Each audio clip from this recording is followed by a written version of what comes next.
Próba po uruchomieniu silnika, po zsynchronizowaniu gaśników, po ustawieniu zapłonu.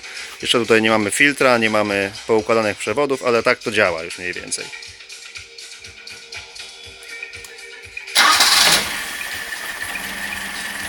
Silnik odpala bez gazu. Tak ma odpalać, teraz jest ciepły. Jeżeli chodzi o pracę,